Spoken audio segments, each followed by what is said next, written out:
ورحمۃ اللہ وبرکاتہ۔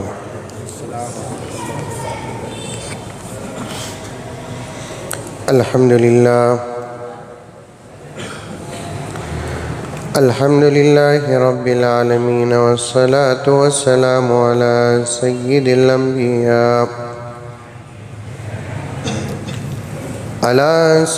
الانبیاء والمرسلین محمد وعلی آلہ واصحابہ اجمعین۔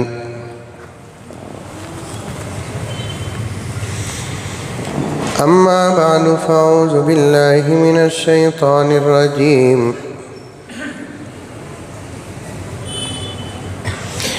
بسم اللہ الرحمن الرحیم۔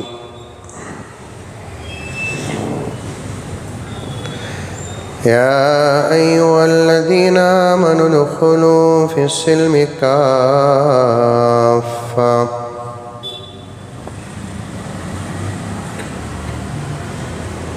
ولا تتبعوا خطوات الشیطان انہ لکم عدو مبین۔ وقال تعالی فی مقام آخر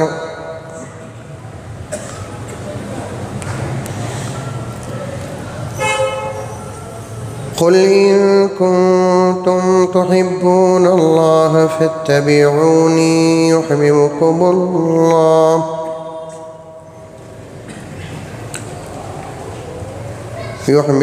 اللہ ویغفر لکم ذنوبکم واللہ غفور رحیم۔ صدق اللہ مولانا العظیم۔ اللہم صلی علی سیدنا نبینا مولانا محمد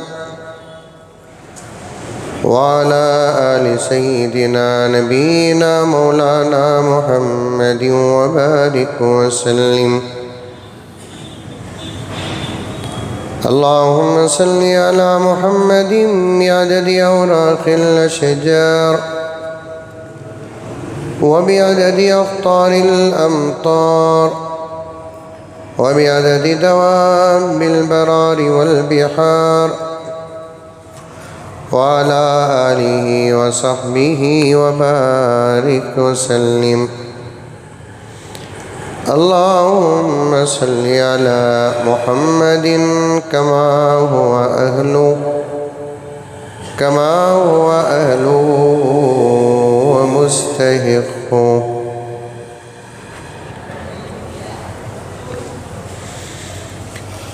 معزز سامعین کرام،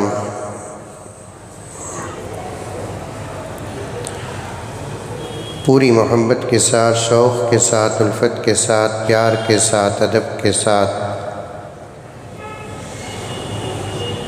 احترام کے ساتھ، اخلاص کے ساتھ، دل کی گہرائی سے ایک مرتبہ درود شریف پڑھ لیں۔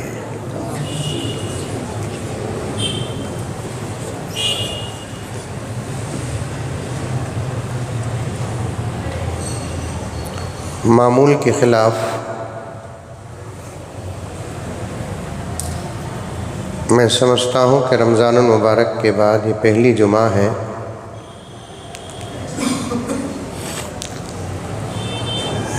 جس میں خطیب کے آنے سے پہلے ایک کثیر تعداد میں لوگ آئے ہیں۔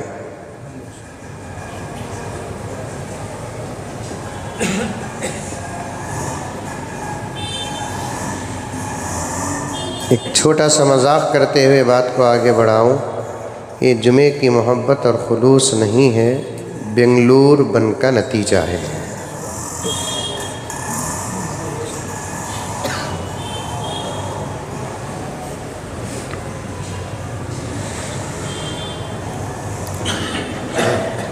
جمعے کا خوبصورت ماحول اگر بننا اور بننے کے لیے حالات کے تحت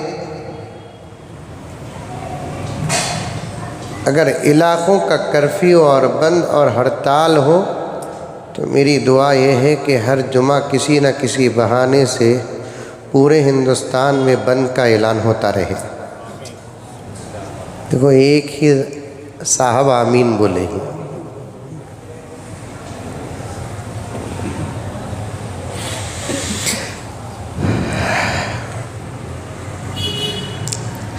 ایک ہے مسرور ہو کر عمل کرنا، ایک ہے مجبور ہو کر عمل کرنا۔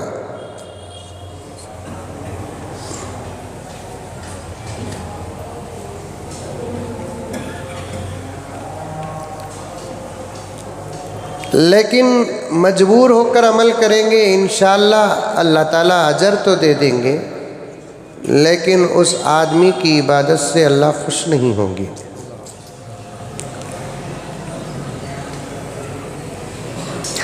مسرور ہو کر اگر کوئی اللہ کا بندہ عبادت کرتا ہے، اطاعت رسول سے آراستہ ہوتا ہے، اجر ملے یا نہ ملے اللہ تعالیٰ اس سے راضی ہو جائے گے۔ ایک ہے عبادت کا اجر، ایک ہے اللہ کی رضا، ایک ہے اطاعت کا ثواب، ایک ہے رسول اللہ صلی اللہ علیہ وسلم کی رضا۔ یہ دونوں ایک چیز نہیں ہے، یہ دونوں الگ الگ چیز ہیں۔ حضرت رابعہ بصریہ رحمۃ اللہ علیہا جب آپ کے علاقے میں بارش نہیں ہوئی، لوگوں نے صلاۃ الاستسقاء پڑھا، یعنی بارش کی نماز پڑھی۔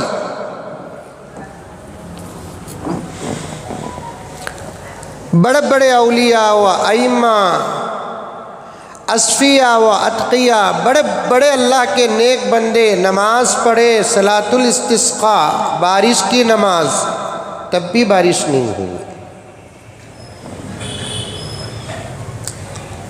اس کا مطلب یہ نہیں کہ اللہ تعالیٰ کے نزدیک وہ گنہگار ہیں یا اللہ تعالیٰ ان کی دعا کو قبول نہیں کیا، یہ مطلب نہیں ہے۔ اللہ قبول کیا، لیکن اللہ کی مرضی تھی کہ کسی ایک بندی کا تقویٰ دکھانا۔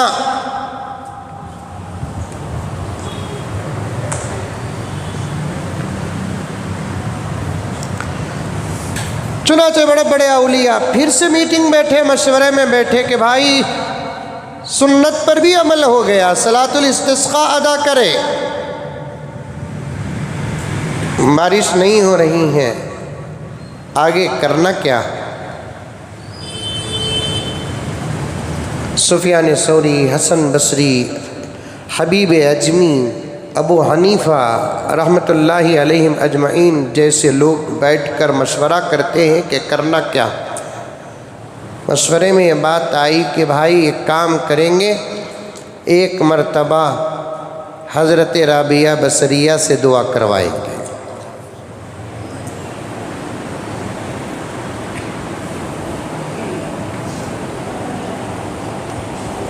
دعا کرنے اور دعا کروانے سے مسئلے حل ہوتے ہیں، دعا کرنا بھی دعا کروانا بھی، چاہے نیکوکار ہو کہ چاہے گنہگار ہو۔ ایسا نہیں کہ گنہگار دعا نہ کرے، ایسا نہیں کہ گنہگار دعا نہ کروائے، ایسا نہیں کہ صرف اللہ والے ہی دعا کرے اور اللہ والے کسی اور سے دعا نہ کروائے، نہیں، مسئلے حل ہوتے ہیں دعا کرنے سے اور دعا کروانے سے۔ اور دعا آپ کسی سے بھی کراؤ، گنہگار سے گنہگار پر نظر پڑی، اس سے بھی آپ کہو کہ بھائی ہمارے حق میں دعا کریں۔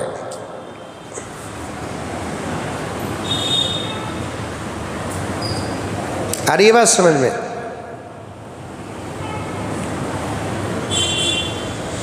حضرت عمر فاروق رضی اللہ تعالی عنہ اور حضرت علی رضی اللہ تعالی عنہ کے مقام سے کون ناواقف ہے؟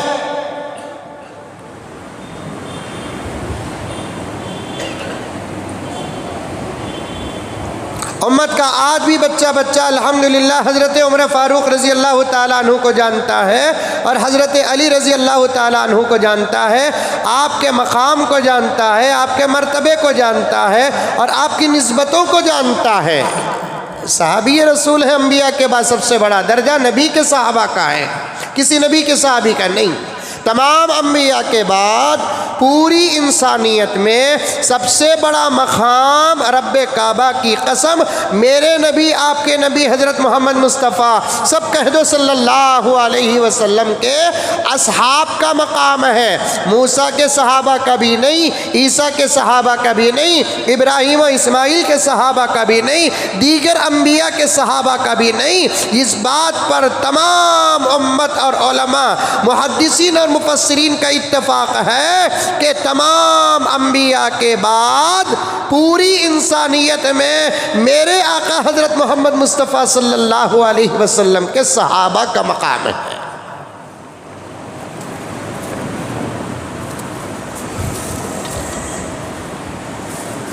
اور صحابہ کے مقام کو تو دنیا کا کوئی ولی ٹچ بھی نہیں کر سکتا۔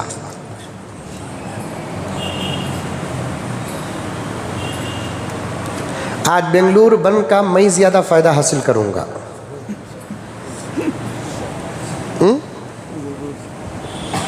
کیونکہ کچھ محبت میں بیٹھا ہوں تو کچھ غصے میں بھی بیٹھا ہوں۔ اب پورے کا پورا حق ادا کرنا ہے مجھے۔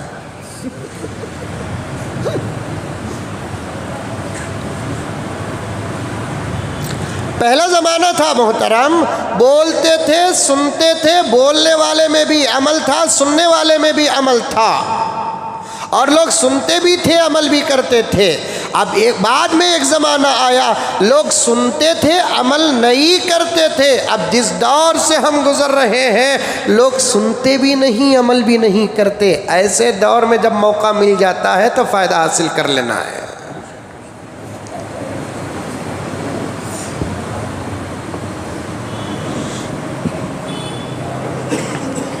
امام ابو حنیفہ امام الانبیاء، امام الائمہ تو ضرور ہیں، محدثین ضرور ہیں، مفسرین ضرور ہیں، لیکن جب مقابلہ صحابہ کا آ جائے، اللہ اکبر۔ حضرت مولانا مفتی شفیع صاحب رحمۃ اللہ علیہ فرماتے ہیں کہ ایک صحابی، مثال کے طور پر ایک صحابی جو نبی کے پیچھے کلمہ پڑھا، صحابہ کی دعوت پر ایمان لے کر آیا، ایک صحابی دوسرے صحابی کی دعوت پر ایمان لے کر آئے، کسی اور گاؤں کے تھے، یہاں کچھ صحابہ نبی کی خدمت میں حاضر ہوتے، ایمان لے کر آتے، علم سیکھتے، عمل سیکھتے، اور اپنے اپنے گاؤں کو اور شہروں کو چلے جاتے، اور جب وقت ملتا واپس آتے، زیارت رسول سے مشرف ہو جاتے اور دعوت و تبلیغ کا کام کرتے۔ تو کچھ ایک صحابی مثال کے طور پر ایسے کہ نبی کی خدمت میں حاضر ہو کر دعوت کا کام لے کر گئے، اپنے علاقے میں انہوں نے دعوت کا کام شروع کیا۔ نبی صلی اللہ علیہ وسلم مدینہ منورہ میں باحیات ہیں، اب انہوں نے دعوت دی تو وہاں ایک صاحب ایمان قبول کیے۔ غور سے سننا، صحابی کا مقام بتا رہا ہوں۔ اور ایمان قبول کرنے کے بعد وہ اپنے کام میں مصروف رہ گئے۔ جب حج کا موقع آیا تو نبی صلی اللہ علیہ وسلم کی زندگی کا آخری حج، حجۃ الوداع جسے کہتے ہیں، اب وہ حج کرنے کے لیے آئے، اور اس وقت نبی پاک صلی اللہ علیہ وسلم جب حج فرمائے تو آپ کے ساتھ 1,00,000 سے زیادہ حضرات صحابہ کرام کا مجمع تھا۔ اللہ اکبر۔ عرفات کا میدان ہو کہ مینا کا میدان ہو کہ حرم پاک ہو، صفا مروہ ہو، اس سے پہلے نہ اتنا بہترین قافلہ دیکھا، نہ اس کے بعد اتنا بہترین قافلہ دیکھا۔ اس حج کے امیر میرے آقا صلی اللہ علیہ وسلم ہو اور حجاج صحابہ کرام ہو، ایسا منظر کیسا رہا ہوگا؟ اور 1,00,000 سے زیادہ حضرات حجاج کرام، صحابہ کرام نبی پاک صلی اللہ علیہ وسلم کے ساتھ عرفات کے میدان میں ہو کہ مینا کے میدان میں ہو کہ مزدلفہ کے میدان میں ہو، طواف میں ہو کہ صفا مروہ کی سعی میں ہو، اور 1,00,000 کا مجمع کوئی معمولی مجمع نہیں ہے۔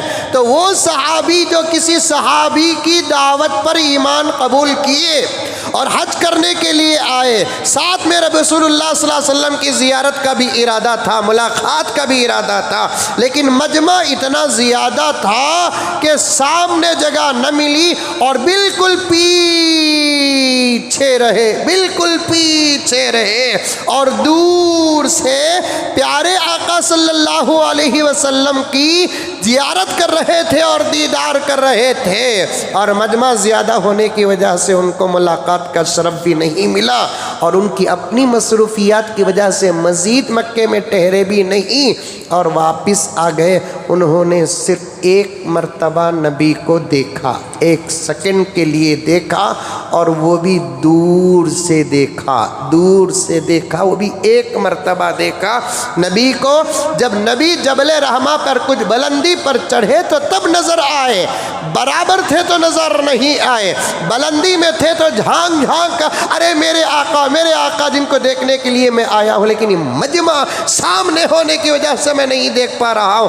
بہرحال جلوہ تو نظر آیا، پیارے آقا صلی اللہ علیہ وسلم نظر آئے۔ اور میں کل رات بھی یہ بات کہنے والا تھا، نبی کے معجزات میں سے ایک معجزہ یہ تھا، قریب والے کو نبی کا چہرہ جیسے نظر آتا تھا، دور والے کو بھی ویسے ہی نظر آتا تھا۔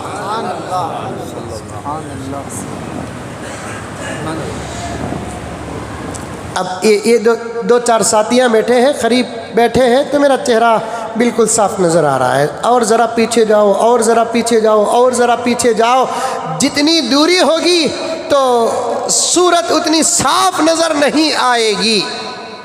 اور دور والے کو ممکن ہے کہ کسی کو میں گورا نظر آؤں، کسی کو کالا نظر آؤں، کسی کو موٹا نظر آؤں، کسی کو دبلا نظر آؤں، کسی کو میری ناک کلی نظر آئے، کسی کو میری ناک چپٹی نظر آئے، فلاں اور فلاں، لیکن پیارے آقا صلی اللہ علیہ وسلم کا حال مبارک یہ نہیں تھا۔ یہ نبی کے معجزات میں سے ایک معجزہ تھا، قریب رہنے والا، بازو بیٹھنے والا میرے نبی کو جیسے صاف دیکھتا تھا، اور قریب بیٹھنے والے کو میرا نبی کا چہرہ مبارک جو صاف نظر آتا تھا، رب کعبہ کی قسم وہ دور بیٹھنے والے کو بھی میرے نبی کا چہرہ یوں نظر آتا تھا گویا کہ بیچ میں کوئی فاصلہ ہی نہیں۔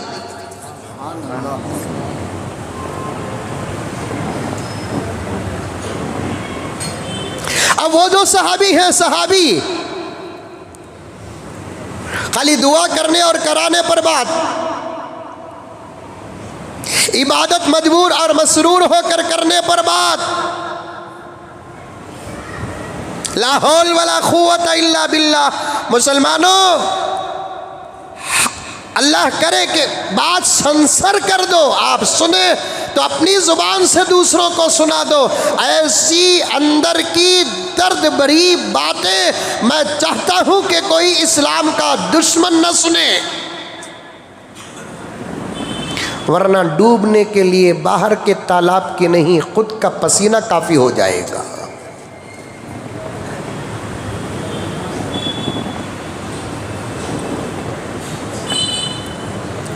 مرنے کے لیے درختوں کی اور رسیوں کی اور پھانسیوں کی، چاقوؤں کی اور دوسرے ہتھیارات کی ضرورت نہیں۔ ہماری حالتوں پر جب دشمن تالیاں بجائیں گے تو ہماری شرمندگی ہمارے موت کے لیے کافی ہے۔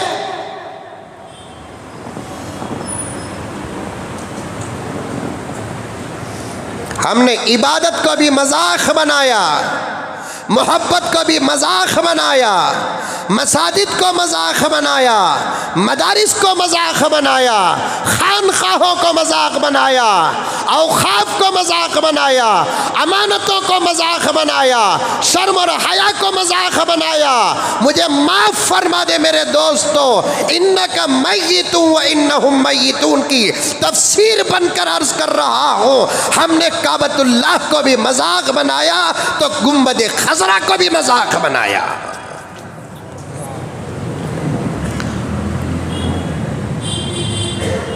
سچے عاشقان رسول کے علاوہ پوائنٹ نوٹ کرو،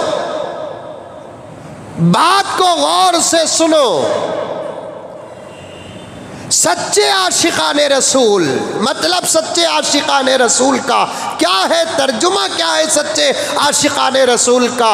سچے عاشقان رسول کا ترجمہ یہ ہے کہ اس کا ایمان کامل اور مکمل اور مضبوط ہو، اس کا یقین کامل اور مکمل ہو، وہ 5 وقت کا پابند نماز اور صلاۃ ہو، اس کے چہرے پر نبی پاک صلی اللہ علیہ وسلم کی سنت ہو، اس کے آنکھوں میں حیا ہو، اس کے زبان میں صداقت ہو، اس کے کان گانے بجانے سے محفوظ ہو، اس کا ایک ایک لقمہ نہیں ایک ایک دانہ حلال کا ہو، اور وہ درود کا عاشق ہو، وہ قرآن پڑھنے والا ہو، وہ نبی کی ایک ایک سنت پر عمل کرتا ہو، چاہے وہ سنت دستر کی ہو، چاہے وہ سنت بستر کی ہو، چاہے وہ سنت گھر کی ہو، چاہے وہ سنت لباس کی ہو، چاہے وہ سنت دیگر اعمال و افعال کی ہو، وہی سچا عاشق رسول ہے۔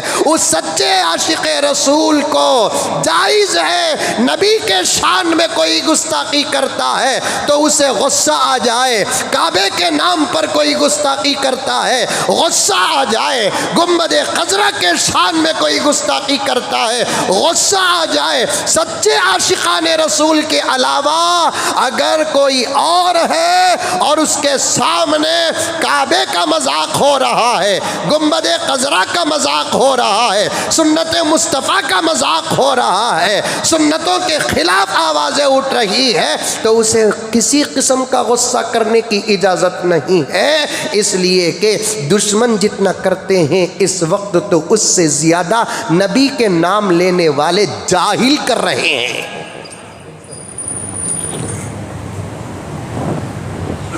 بات صحیح ہے کہ غلط ہے؟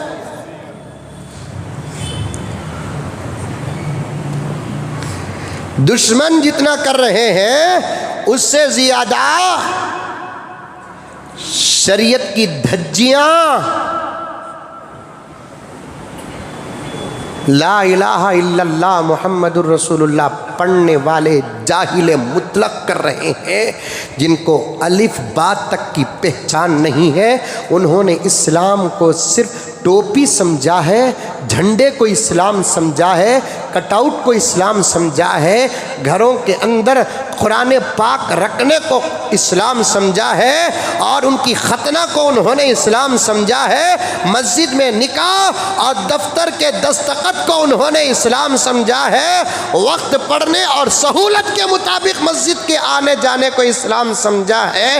ایسے جاہلوں سے جتنا اس وقت اسلام بدنام ہو رہا ہے، میں سینہ ٹھوک کر کہتا ہوں کہ پرانی دشمنی جو اس وقت تک اب تک اسرائیل کر رہا ہے، اس کی دشمنی سے اسلام کو اتنا نقصان نہیں پہنچا، امریکہ کی دشمنی سے اسلام کو اتنا نقصان نہیں پہنچا، اسرائیل کی دشمنی سے اسلام کو اتنا نقصان نہیں پہنچا، جاپان و چائنا، آسٹریلیا اور دیگر یورپی ممالک کی دشمنی سے اسلام کو اتنا نقصان نہیں پہنچا۔ کٹ کر دے بات کو، کٹ کر دے بات کو، اتنے بڑے مجمع کو یہ عاجز اپنی آواز سنا نہیں سکتا، مائک کا سہارا لے رہا ہوں، کٹ کر دے اس بات کو، شرم آتی ہے کہتے ہوئے۔ آر ایس ایس کی دشمنی سے اسلام کو اتنا نقصان نہیں پہنچا جتنا کہ نبی کا نام لے کر جھوٹی محبتوں کا اظہار کرنے والے مکار، جاہل، دھوکے باز، غدار جاہلوں سے آج اسلام کو نقصان پہنچ رہا ہے۔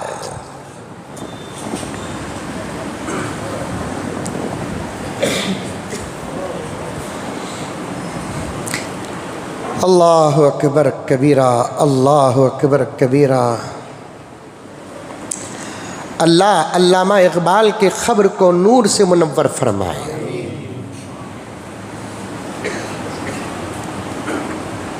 دوستو، میں بدنام زمانہ ہوں اور ڈنکے کی چوٹ میں صاف صاف کہتا ہوں، اس وقت قوم کا جو حال ہے دینی اعتبار سے،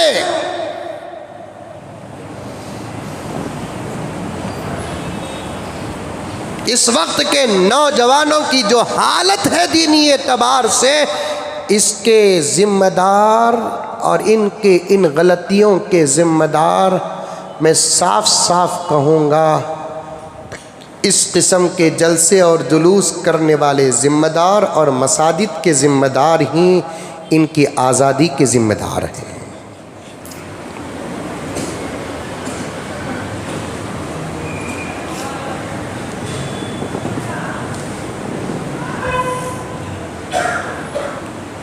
علامہ اقبال کے قبر کو نور سے منور فرمائے، کیا نگاہ ولایت تھی، کیا فراست تھی۔ علامہ اقبال نے شکوہ جواب شکوہ میں ہماری ان حالتوں کو پیش کر دیا، فرمایا عرض ہے شور ہے ہو گئے دنیا سے مسلمان نابود۔ توجہ چاہتا ہوں شریف صاحب، دیگر حضرات جو اردو اچھا سمجھتے ہیں وہ اشعار سے ڈائریکٹ سمجھ جائے، جو سمجھتے نہیں اس عاجز کو انشاءاللہ تعالی سمجھانے کا موقع دے۔ شور ہے ہو گئے دنیا سے مسلمان نابود، ہم یہ کہتے ہیں کہ تھے بھی کہیں مسلم موجود۔ شور ہے ہو گئے دنیا سے مسلمان نابود، دنیا میں چرچا ہے مسلمان برباد ہو گئے، مسلمان برباد ہو گئے۔ دوستو ضمیر ہے، غیرت ہے، عقل ہے، سمجھ ہے، دانائی ہے، فہم ہے، فراست ہے۔ کانوں میں اذان پڑی گئی، اللہ رسول کی تھوڑی بہت پہچان ہے، آخرت پر ایمان ہے۔ ان اشعار کی تشریح سنو۔ آج ہندوستان ہو، پاکستان ہو، افغانستان ہو، جزیرۃ العرب ہو، دیگر اسلامی ممالک ہو یا دوسرے یورپی ممالک ہو، جہاں کے مسلمان تمام کے زبانوں میں ایک ہی چرچا ہے، ایک ہی چرچا۔ آخر مسلمان اتنا ذلیل کیوں؟ مسلمان اتنا نابود کیوں؟ مسلمان اتنا برباد کیوں؟ مسلمان کی یہ حالت کیوں ہو رہی ہے؟ اللہ کی مدد کیوں نہیں آ رہی ہے؟ آسمان سے فرشتے کیوں نہیں اتر رہے ہیں؟ اللہ کی مدد کیوں نہیں آ رہی ہے؟ جبرائیل کو کیوں اتارا نہیں جا رہا ہے؟ میکائیل کو کیوں اتارا نہیں جا رہا ہے؟ اسرائیل تو اتارے جا رہے ہیں، اسی لیے تو ٹکٹیں کٹتی جا رہی ہے۔ دوسرے اور فتح اور کامرانیاں کیوں نہیں آ رہی ہے؟ یہ جو چرچے ہیں نا، جو ہماری زبانوں میں، ہم جیسے گنہگاروں کی زبانوں میں، بد عملوں کی زبانوں میں، شریعت کا جنازہ اٹھانے والوں کی زبانوں میں، سنت کو جنت کا جنازہ اٹھانے والوں کی زبانوں میں یہ جو چرچے ہیں نا کہ آخر کیا ہو گیا دنیا میں مسلمان کو؟ مسلمان کے پاس کعبہ ہے، مسلمان کے پاس قرآن ہے، مسلمان کے پاس سچا اللہ ہے، مسلمان کے پاس نبی ہے۔ آخر مسلمان اس وقت دنیا میں اتنا نابود کیوں ہو رہا ہے؟ مسلمان اس وقت دنیا میں اتنا ذلیل کیوں ہو رہا ہے؟ مولی گاجر کی طرح مسلمان کو کیوں کاٹا جا رہا ہے؟ عزتیں کیوں لوٹی جا رہی ہے؟ مسلمان کے ایمان کا، مسلمان کے اسلام کا سودا کیوں کیا جا رہا ہے؟ جب ہم ساری دنیا کے مسلمانوں کے زبان سے یہ چرچا ہو رہا ہے۔ غور سے سننا نوجوانوں، غور سے سننا۔ گانے سن رہے ہو، قوالیاں سن رہے ہو، گانے سن رہے ہو، بجانے سن رہے ہو، یہ گلے ہمارے ہیں، آواز خدا کی ہے، گلے ہمارے ہیں، پیغام رسول اللہ کا ہے، گلے ہمارے ہیں، پیغام صحابہ کا ہے، تابعین کا ہے، پیران پیر محبوب سبحانی کا ہے، خواجہ غریب نواز کا ہے، خواجہ بندے نواز کا ہے، مختار کاکی کا ہے، علامہ ابن تیمیہ کا ہے، بایزید بستامی کا ہے، نظام الدین اولیاء کا ہے، اہل نظر کا ہے، اہل فزگر کا ہے۔ آپ گانے سنتے ہو، آپ قوالیاں سنتے ہو، اس درد کو سنو کہ ساری دنیا میں یہ جو چرچا ہو رہا ہے، چاہے گوری پاڑلا ہو، چاہے میسور روڈ ہو، چاہے شیواجی نگر ہو، چاہے ٹانی روڈ ہو، چاہے ہگڑے نگر ہو، چاہے سارے پاڑلا ہو، چاہے چاہے بنگلور ہو، میسور ہو، کرناٹک ہو، آندھرا پردیش ہو، تلنگانہ ہو، ہندوستان ہو یا سارا عالم ہو، جو یہ چرچے کر رہے ہیں اہل عقل اہل فکر، یہ ہمارا نوجوان طبقہ کہ مسلمان آخر اتنا نابود کیوں ہو رہا ہے، جب ہمارے زبانوں سے یہ چرچا ہوتا ہے، آسمان سے کیا آواز آتی ہے سنو، آسمان سے کیا آواز آتی ہے سنو، شور ہے، سمجھ میں آ رہی ہے بات؟ ارے آ رہی ہے بات، شور ہے۔ علامہ فرماتے ہیں ہماری آواز کو، اللہ کے جواب کو اشعار میں ڈھال کر علامہ فرماتے ہیں شور ہے، شور ہے، ہو گئے دنیا سے مسلمان نابود، شور ہے، ہو گئے دنیا سے مسلمان نابود۔ آسمان سے آواز آتی ہے، ہم یہ کہتے ہیں کہ تھے بھی کہیں مسلم موجود۔ ارے مسلمان ہیں تو نہ برباد ہونے کے لیے، تم کو کون مسلمان کہتا ہے؟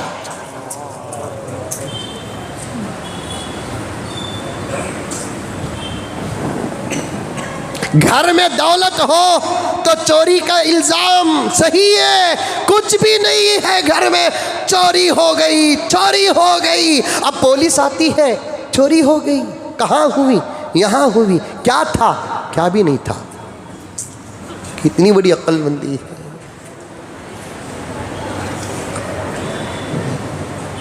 سونا چوری ہوا، سونا تو چوری اس وقت ہوگا جب سونا ہو، چاندی چوری اس وقت ہوگا جب چاندی ہو، روپیہ چوری اس وقت ہوگا جب روپیہ ہو، درہم و دینار چوری اس وقت ہوں گے جب درہم و دینار ہو، عزت پر حملے اس وقت ہوں گے جب باعزت لوگ ہو۔ کچھ بھی نہیں ہے، یہی تو اللہ کہتا ہے ہم یہ کہتے ہیں کہ تھے بھی کہیں مسلم موجود۔ کہاں ہے مسلمان؟ کہاں ہے مسلمان؟ اگر ہوتا تو مسلمان یا تو گھر میں ہوتا یا تو مسجد میں ہوتا، راستے میں نہ ہوتا۔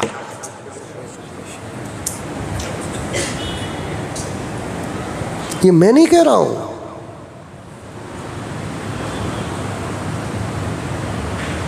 اللہ کہہ رہا ہے۔ ہم یہ کہتے ہیں کہ تھے بھی کہیں مسلم موجود۔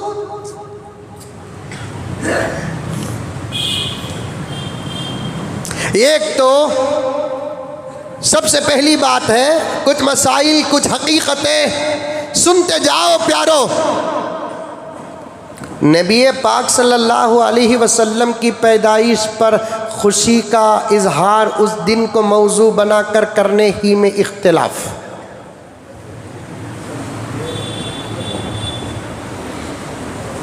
کچھ علماء کہتے ہیں، میں نے جواب دیا 2 دن پہلے جلسے میں، یوٹیوب میں شاید وہ بیان بھی ہوگا۔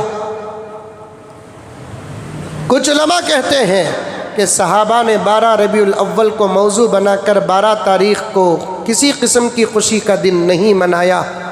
اب 12 ربیع الاول کو 12ویں تاریخ کو خوشی کا دن منانا یہ بدعت میں داخل ہے۔ یہ علماء کا اختلاف ہے، ابھی تمہیں فیصلہ کرو کو۔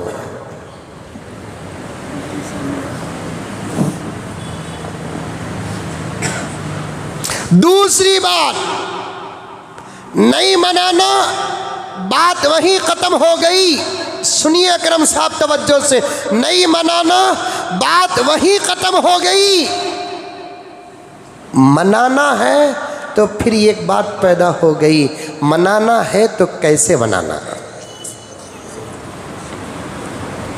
نہیں منانا تو بات ختم۔ اب وہ لوگ اپنی جگہ پر بیٹھ گئے اور وہ نبی کے منکر نہیں، نبی کے مخالف نہیں، نبی کے دشمن نہیں، ان کا مقصد دین کی حفاظت، شریعت کی حفاظت۔ جو منانا کہتے ہیں ان کا مقصد حضور کی محبت۔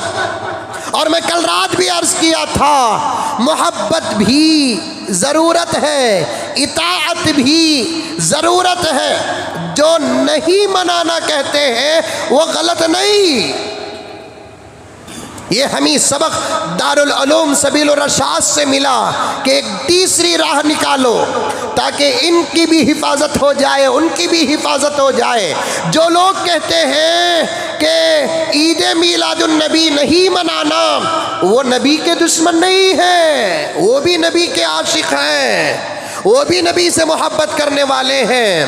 انہوں نے ایک حدیث کو پڑھا اور اتنا ڈر گئے جس کی وجہ سے وہ احتیاط کو اپنا مسلک بنایا اور کہا جو کام نبی کے صحابہ نے نہیں کیا ہے وہ کام ہم اگر کریں گے تو دین میں ایک نئی چیز کو داخل کرنے کے برابر ہو جائے گا، اور جب دین میں کوئی نئی چیز داخل ہوتی ہے اور اس کو امت دین سمجھتی ہے تو پھر وہ بدعت بن جاتی ہے۔ اور اللہ کے نبی نے فرمایا کل بدعت ضلالہ وکل ضلالۃ فی النار، ہر بدعت گمراہی ہے اور ہر گمراہی جہنم تک پہنچائے گی۔ اور بہت ساری احادیث ہیں جس میں بدعت اور بدعتی کے بارے میں اللہ کے نبی نے ڈرایا ہے، صحابہ نے ڈرایا ہے۔ یاد رکھو کوئی کام دین کے اندر ایسا پیدا نہ کرو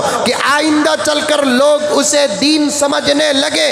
دین مکمل ہو گیا ہے، کیا کرنا نبی نے بتا دیا، کیسے کرنا نبی نے بتا دیا، کتنا کرنا نبی نے بتا دیا، کیا نہیں کرنا نبی نے بتا دیا، سب دین مکمل ہو گیا ہے۔ الیوم اکملت لکم، جبل رحمہ میں کھڑے ہو کر نبی نے پوری سند کے ساتھ اللہ کے کلام کو پیش کر دیا۔ سننے والے 1 لاکھ سے زیادہ صحابہ کرام موجود ہیں، قرآن پاک میں آیت موجود ہے الیوم اکملت لکم دینکم، آج دین مکمل ہو گیا۔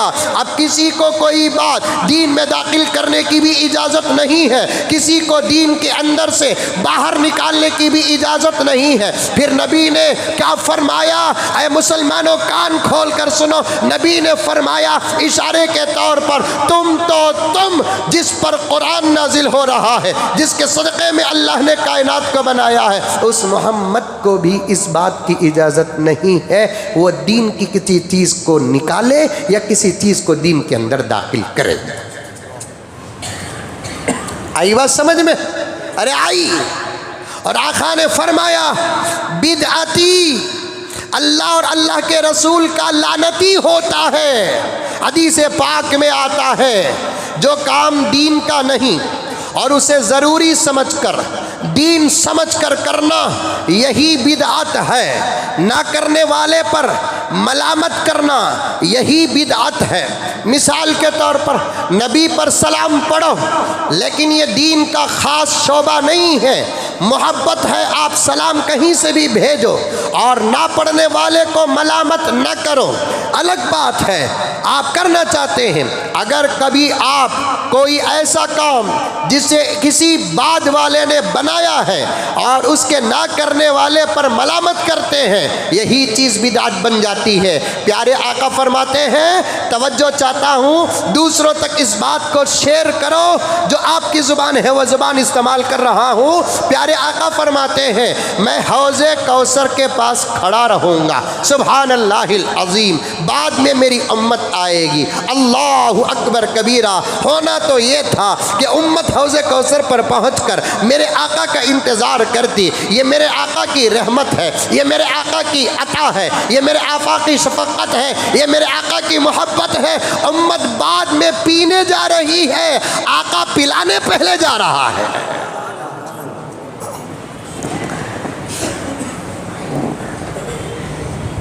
اب آقا کھڑے رہیں گے، سب ٹوٹ پڑیں گے۔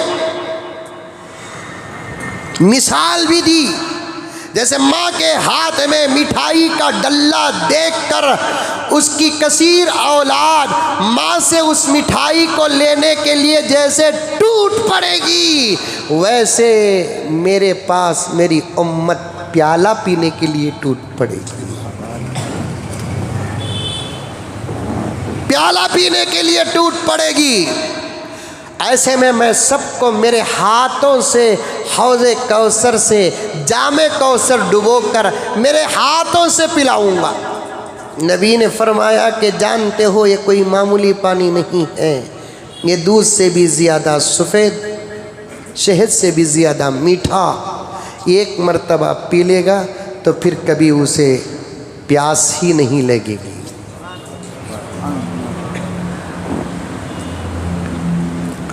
آقا پلائیں گے، بلا بلا کر بلائیں گے، فردن فردن فردن، ایک ایک کو بلا بلا کر پلائیں گے۔ ایسے وقت میں اچانک فرشتوں کی ایک جماعت آئے گی، مجمع چیرتے ہوئے آئے گی، اور کچھ لوگوں کو پکڑ پکڑ کر حوض سے نکال نکال کر پھینکے گی، وہ جہنم کے قریب جا کر گریں گے۔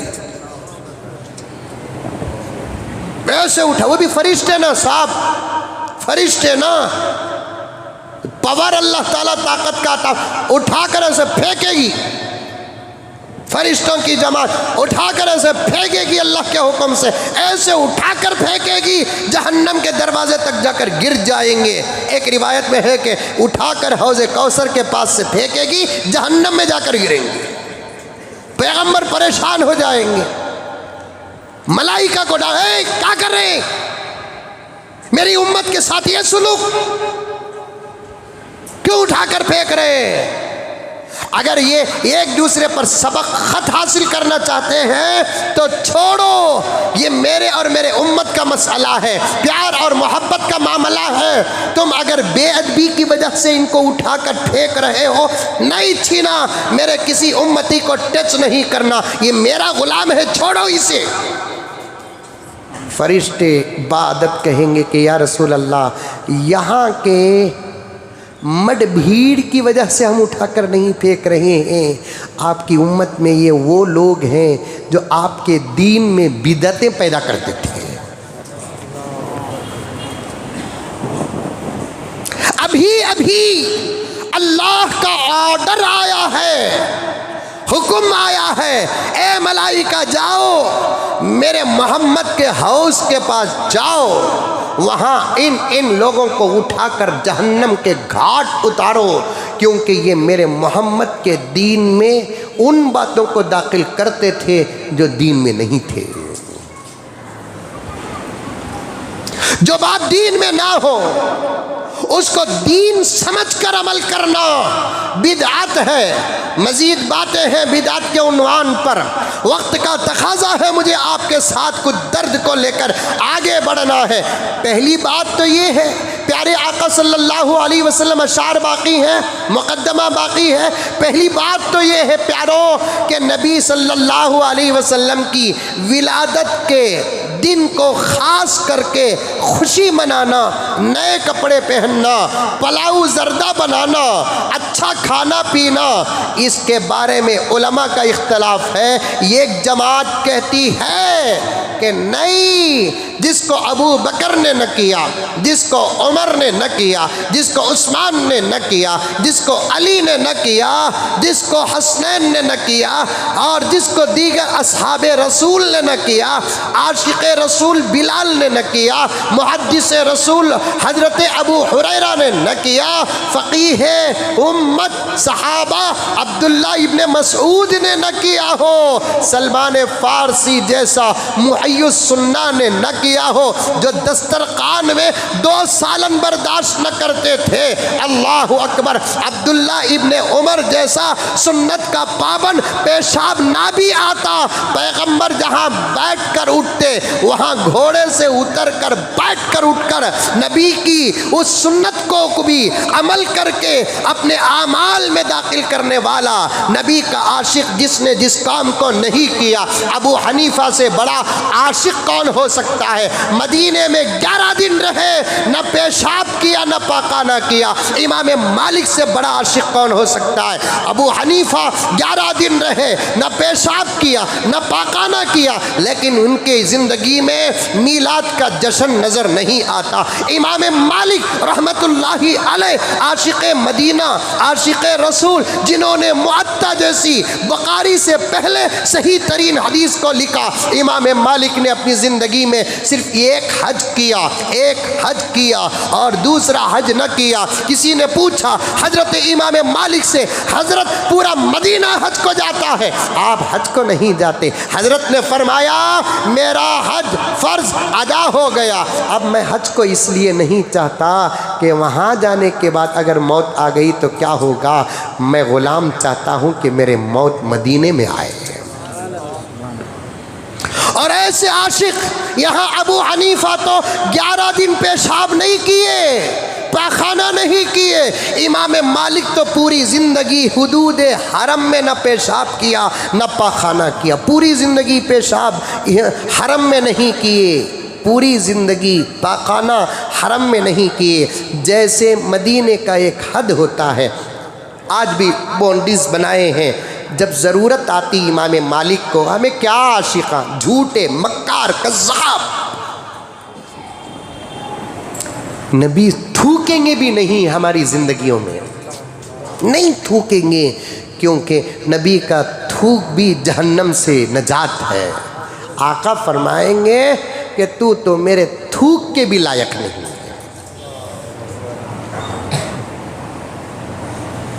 نہیں گھسے گی۔ اور مجھے ایک بات بڑے افسوس کے ساتھ کہنا پڑتا ہے، میں یہ پورا درد، یہ پوری فکریں اور دیگر حضرات علماء کرام، مقررین، خطبہ، ائمہ یہ درد جو پیش کرتے ہیں ان کے سامنے پیش کرتے ہیں جو ان باتوں میں مبتلا نہیں۔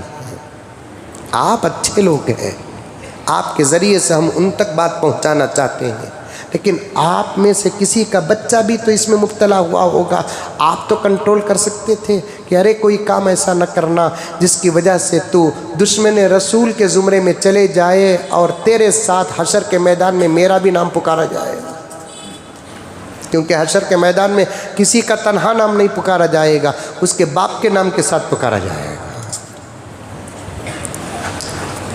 ہمیں نہیں روک سکتے، ہمارے بچوں کو نہیں روک سکتے، ہمارے بھائیوں کو نہیں روک سکتے، ہماری مائیں بچوں کو نہیں روک سکتی، نہیں، ہمیں بچوں کو پیدا نہیں کرے، ہمارے جذبات کی تکمیل ہوئی، بچے پیدا ہو گئے، چوہے، کتے، بلیوں کی طرح، ان کی کسی بھی تربیت اور رہبری کی ذرا بھی ماں باپ کو فکر نہیں، وہ جو چاہے کرے، جو چاہے کرے، لا حول ولا قوت الا باللہ العلی العظیم۔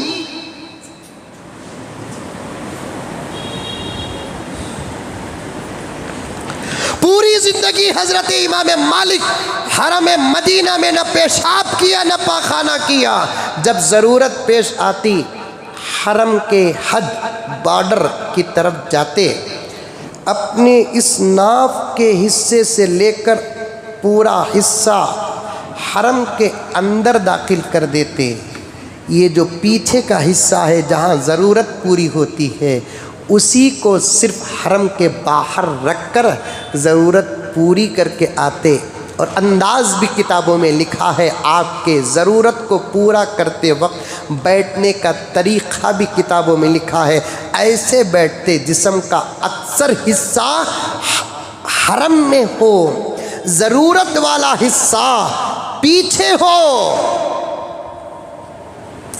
کسی نے پوچھا حضرت اتنی مصیبت کے ساتھ آپ ضرورت پوری کرتے ہیں؟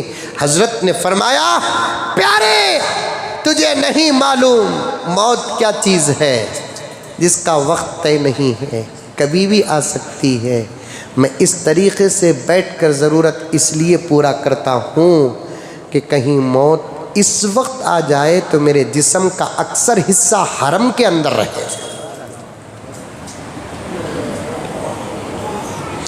ایسے عاشق رسول نہیں منایا 12 ربیع الاول، دیگر حضرات عاشقان نہیں منائے 12 ربیع الاول، ایک جماعت کہتی ہے کہ نہیں منانا جس کام کو صحابہ و تابعین و تبع تابعین، ائمہ مفسرین اور محدثین نے نہیں کیا، اس کام کو ہم کیسے کر سکتے؟ ایک جماعت کہتی ہے کہ نبی کے پیدا ہونے کی دن کی خوشی تو کائنات کو ہوئی ہے، اشارے قرآن حدیث سے ملتے ہیں، بعضوں نے خوشیاں منائی ہیں، صحابہ اس لیے خوشی نہیں منائی کہ نبی کے وصال کا غم صحابہ کو اتنا تھا کہ پھر نبی کے پیدا ہونے کی اگر خوشی مناتے، پھر نبی کا وصال یاد آ جاتا، پھر مدینے میں آہو بکا شروع ہو جاتی، رنج اور غم کا ایک ماحول پیدا ہو جاتا۔ غرض یہ ایک دینی و علمی اختلاف ہے۔ ایک جماعت کہتی ہے کہ نہیں منانا، وہ تو بیٹھ گیا، پھر سوال پیدا نہیں ہوتا۔ ایک جماعت کہتی ہے کہ نبی کے پیدا ہونے کے دن خوشی منانا چاہیے، تو پھر ایک سوال یہاں پیدا ہوتا ہے، خوشی کیسے منانا؟ خوشی کیسے منانا؟ محبت کا اظہار کرنا ہم کو ہمارے پیدا ہونے کے دن سے زیادہ، ہم کو ہمارے ماں باپ کے پیدا ہونے کے دن سے زیادہ، ہم کو ہمارے بچوں کے پیدا ہونے کے دن سے زیادہ ہمارے نبی کے پیدا ہونے کا دن باعث مسرت اور خوشی ہے، منانا چاہیے۔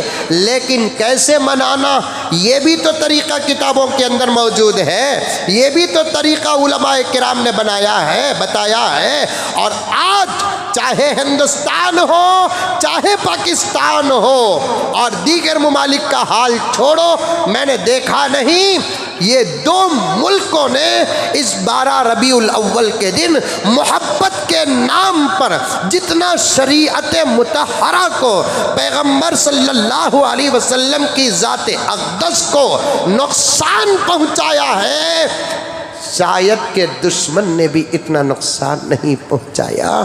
کیا؟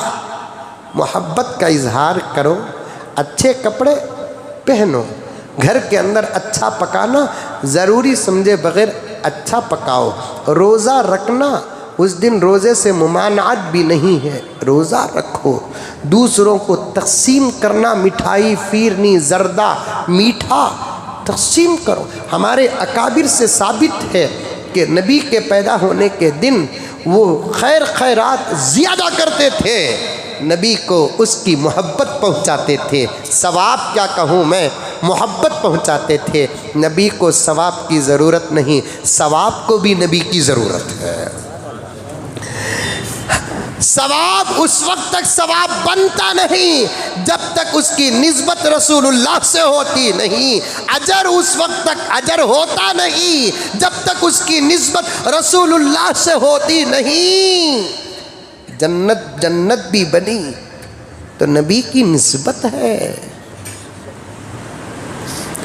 اکابر سے ثابت ہے کہ اس دن وہ لوگ کیا کرتے، نبی کی محبت میں غربا میں تقسیم کرتے، فقراء میں تقسیم کرتے، گھر کے اندر اچھا پکا کر لوگوں میں تقسیم کرتے۔ ارے ہمارے نبی، حضرت شاہ عبدالحق دہلوی رحمۃ اللہ علیہ کے بارے میں آتا ہے، توجہ سے سنو، شاہ عبدالحق دہلوی رحمۃ اللہ علیہ کے بارے میں آتا ہے کہ ہر سال ربیع الاول کے مہینے میں وہ گھر میں فیرنی، زردہ، مٹھائی، میٹھا کھانا، فیرنی، زردہ کا تو تمہیں سمجھے رہیں گے، وہ شریف صاحب حیدرآباد سے آئے نا، اس کے واسطے ان کی زبان بھی حیدرآبادی بن گئی بول کر ہمارے بنگلور میں میٹھا کھانا بولتے ہیں حضرت، میٹھا کھانا بنا کر، پلو بریانی بنا کر تقسیم کرتے۔ حضرت محبت عاشقین ہے۔ ایک مرتبہ شاہ عبدالحق دہلوی رحمۃ اللہ علیہ کے زندگی میں ایسا 12 ربیع الاول کا مہینہ آیا کہ حضرت کے پاس 1 پیسہ تک نہیں تھا۔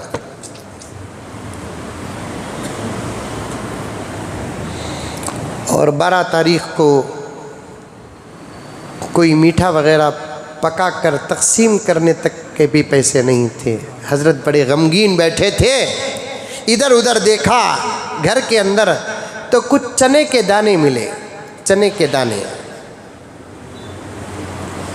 وہ 1 مٹھی سے بھی کم تھے، تو حضرت نے اس چنے کے دانوں کو غریبوں میں تقسیم کر دیا، آج میرے پاس اتنا ہی ہے۔ رات کو سوتے ہیں تو آقا کی زیارت ہوتی ہے، آقا نے فرمایا عبدالحق تیرے وہ چنے بھی میرے تک پہنچ گئے۔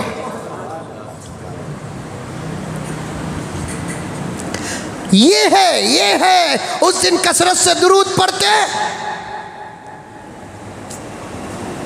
میلاد کا حق ادا ہوتا،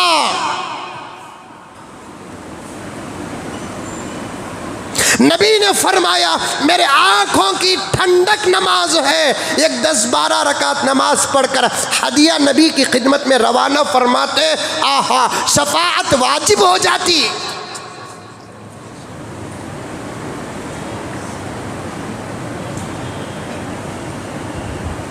علماء دیوبند میں صاف صاف کہنا چاہتا ہوں، مجھے صاف صاف کہنے دیجئے، علماء دیوبند اس طریقے کے میلاد منانے کے ہمیشہ سے مخالف رہے۔ ان کو معلوم تھا، ہمارے اکابر کو معلوم تھا، حضرت نانوتوی کو معلوم تھا، فقیہ امت و ہندوستان حضرت گنگوہی کو معلوم تھا، حضرت تھانوی مجدد ملت کو معلوم تھا، ذری چھوٹ بھی خطرہ سمندر بن سکتا ہے، نہ رہے بانس نہ بجے بانسری۔ انہوں نے اس بات ہی کو ختم کر دیا، ناجائز ہونے کا فتویٰ دیا، لیکن کسی نے مانا نہیں۔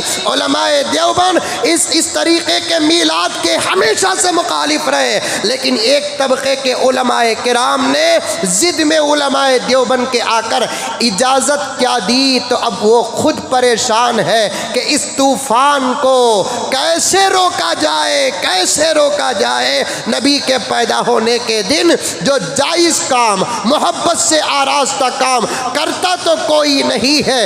داڑھی منانے والے، 11 مہینے 20 پر 9 دن باٹل مارنے والے، گرے تو بھی قبلے کی طرف نہیں گرنے والے، اذانوں کی بے حرمتی کرنے والے، کوئی ماں کا ستایا، کوئی باپ کا ستایا، کوئی چورو کا رلایا، کوئی بچوں کا ستایا، کوئی حرام کما کر کھانے والا، کوئی ایسے ویسے دھندوں میں رہنے والا، جس کی زبان سوائے جھوٹ کے اور کچھ نہیں، جس کی زبان سوائے گالی کے اور کچھ نہیں، جس کی زبان سوائے غیبت کے اور کچھ نہیں، جس کی نگاہ حرام بن چکی ہے، جس کا خیال حرام بن چکا ہے، جس کی زندگی فلموں میں ڈوب چکی ہے، گانوں میں ڈوب چکی ہے، واہیات میں ڈوب چکی ہے، لہو و لعب میں ڈوب چکی ہے، ایسے لوگ بھی اپنے نبی کی محبت کا اظہار کرنے کے لیے اس دن باہر کیا آتے ہیں، شریعت کا ایک ایک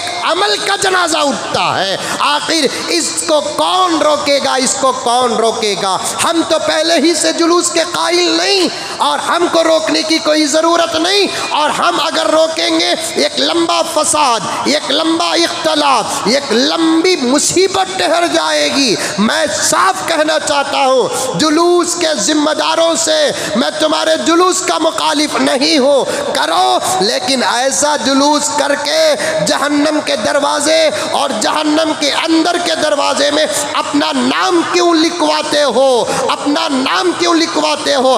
ارے ہم تو تمہارے حق میں مر چکے ہیں، اور ہمارا کوئی اعتبار تمہارے پاس نہیں ہے۔ تمہارے علماء تو زندہ ہیں نا، تمہارے علماء زندہ ہیں، اللہ عمر میں برکت دے، تمہارے مدرسے آباد ہیں، تمہارے فتویٰ خانے آباد ہیں، تمہارے مفتیان آباد ہیں، تمہارے جلوسوں کا رنگ، تمہارے جلوسوں کا ڈھنگ، تمہارے جلوسوں کا انداز، وہ ڈی جے، وہ باجے، وہ ناچ، وہ گانا، وہ راستوں میں لڑنا، وہ ٹریفک کو روکنا، دوسروں کو تکلیف دینا، بے حیائی، اور گھروں کے اوپر سے کھڑے ہو کر، ڈھابوں میں کھڑے ہو کر، اوپر کے مالوں میں کھڑے ہو کر، بن سور کر لڑکیوں کا کھڑ کر دیکھنا، نیچے سے سیٹیوں کا مارنا، اوپر سے انڈے اور جس میں پانی بھرا ہوا رہتا ہے اوپر سے نیچے پھینکنا، نیچے سے اوپر والی کو ہنکی مارنا، لا حول ولا قوت الا باللہ، یہ تمام تماشے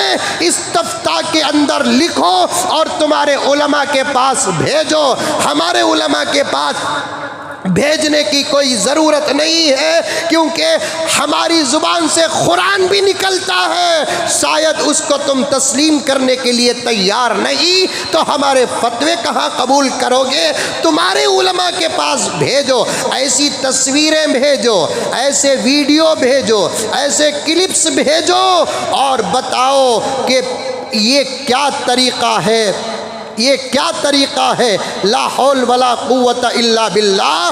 کیا اسی کا نام محمد رسول محبت رسول ہے؟ کیا اسی کا نام ہے؟ یہ تو مثال پہ ہے میرے دوستو، ایک تصویر ہے میرے پیارے، ایک تصویر ہے. کیا اسی کا نام محمد رسول اللہ کی محبت ہے؟ تو پھر ایسی محبت نبی کو نہ کرو میرے پیارو. میرا نبی ہمارے جیسے کتوں کی محبت کا محتاج نہیں ہے. ہمارا نبی ہمارے جیسے غداروں کی محبت کا محتاج نہیں ہے. ہمارا نبی ہمارے جیسے بے نمازی اور داڑھی منڈوں کی محبت کا محتاج نہیں ہے. ہمارا نبی تو وہ ہے جس کو ابو بکر نے عمل کر کے محبت کا ثبوت دیا، عمر نے جان قربان کر کے محبت کا ثبوت دیا، عثمان نے جان قربان اور شہادت کا پیالہ پی کر محبت کا ثبوت دیا، علی نے اپنے بچوں کو کربلا کے میدان میں قربانی دلوا کر محبت کا ثبوت پیش کیا.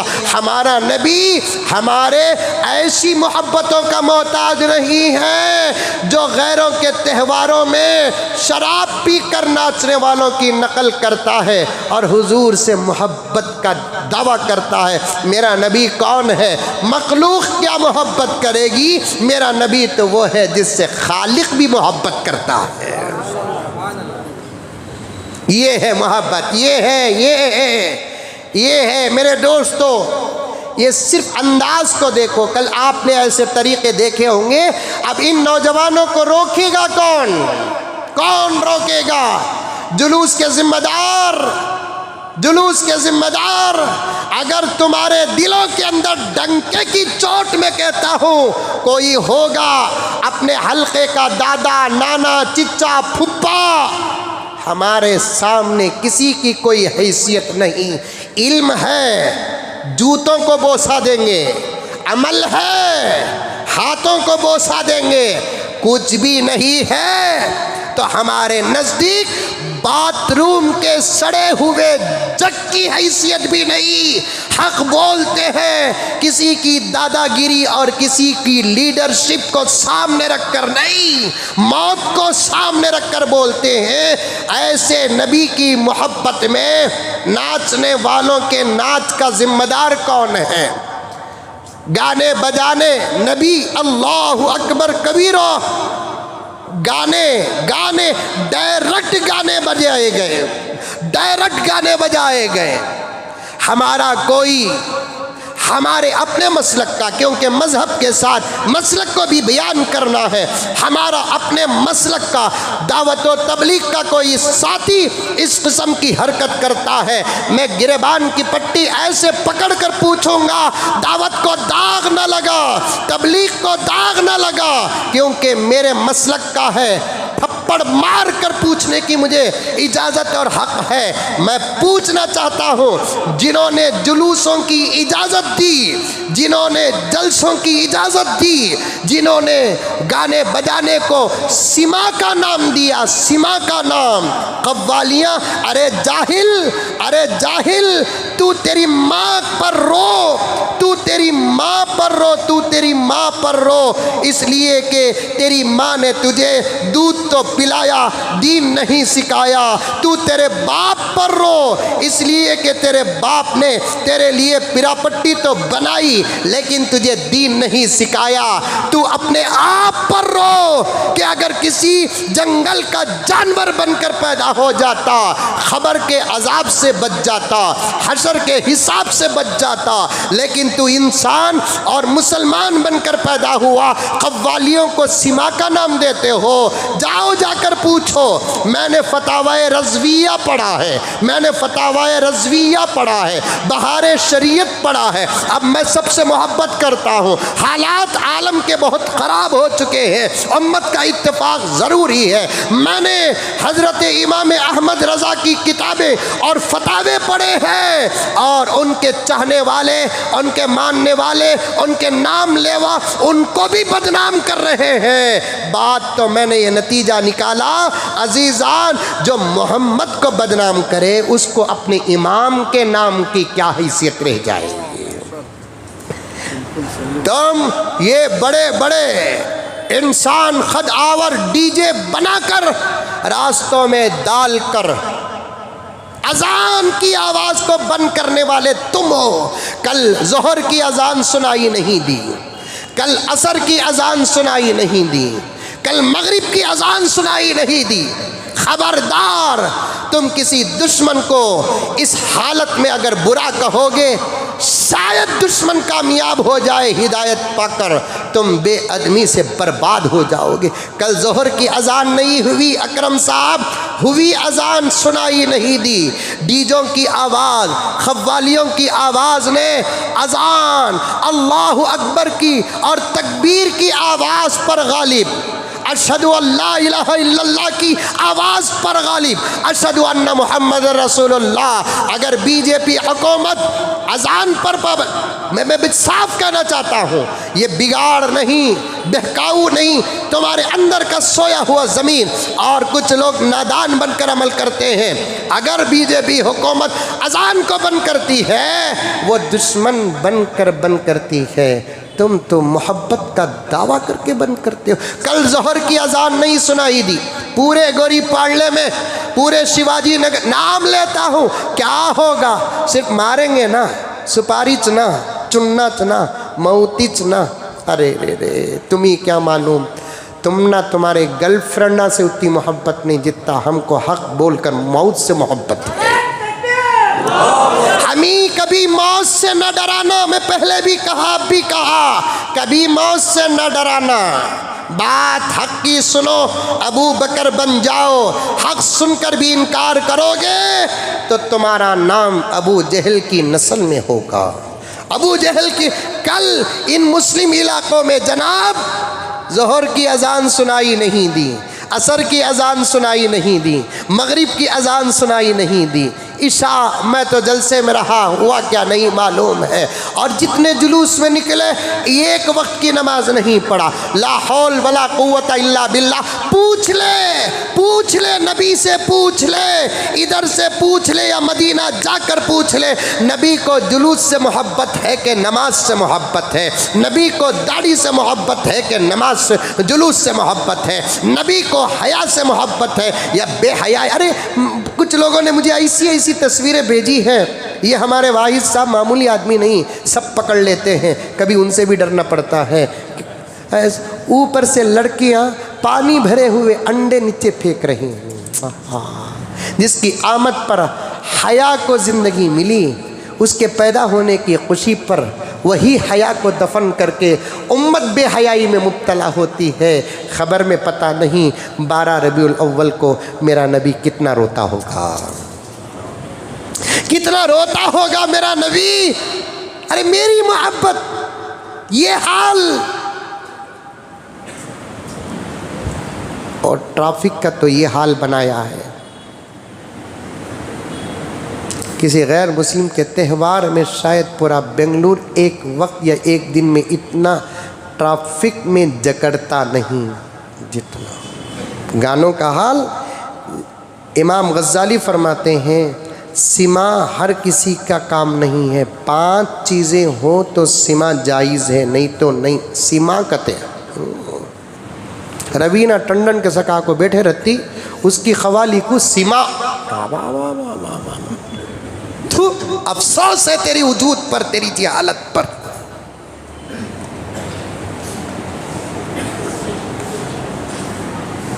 امام غزالی تیرے بھی میرے بھی اللہ کا ولی،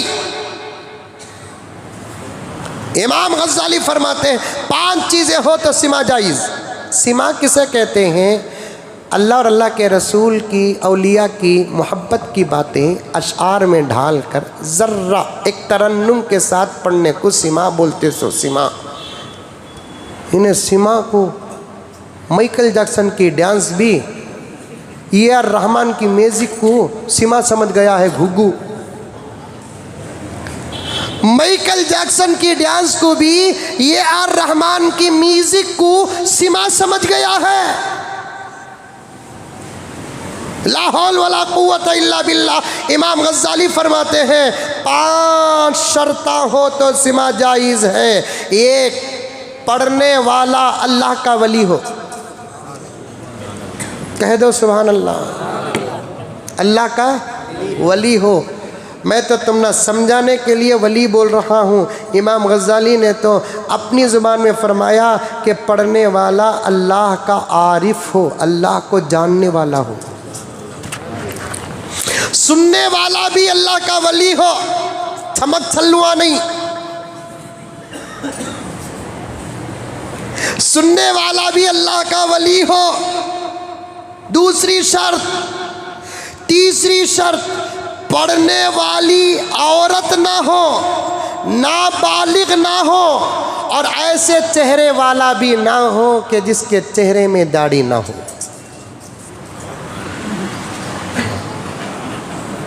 کتنے قوالاں کے فوٹو میں بھی دیکھا ہوں، تمہیں بھی دیکھے ہیں، کس کے تو بھی چہرے میں داڑھی ہے۔ مجھے ایک جنا لا کو سنایا، حضرت یہ ذرا سنو، حضرت نصرت فتح علی خان صاحب کی قوالی، حضرت کیا مزہ ملتا، یا حیو یا قیوم کتے۔ خیر چلے گئے سے لوگوں پر کیا تبصرہ کریں ہم، اذکروا محاسن موتاکم، ہماری اپنی بات کریں۔ تیسری شرط، عورت نہ ہو، نابالغ بچہ نہ ہو، اور مجلس میں بھی نابالغ بچہ نہ ہو۔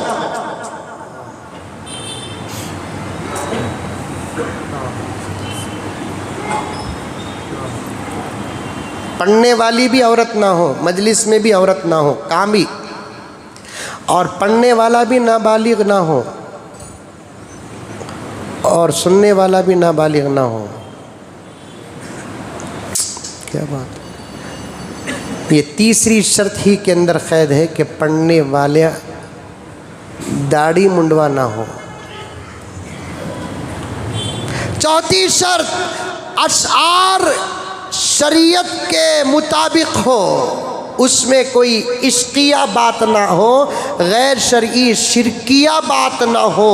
پانچویں شرط سنو، یہ کسی ادھر ادھر کے مولانا کے یا ہندوستان و پاکستان کے مختلف مسلک والوں کی بات نہیں، حضرت امام غزالی رحمت اللہ علیہ کی معرکۃ الآراء کتاب احیاء العلوم کے اندر لکھا ہے، پانچویں شرط کیا ہے کہ اشعار کے وقت ایسے آلات نہ ہو جسے ہم مزامیر کہتے ہیں، زیادہ سے زیادہ جانور کے چمڑے کا ایک طبلہ ہو جسے دف کہتے ہیں، کبھی اعلان پر اسے استعمال کر سکتے ہیں، کبھی سما پر اسے استعمال کر سکتے ہیں۔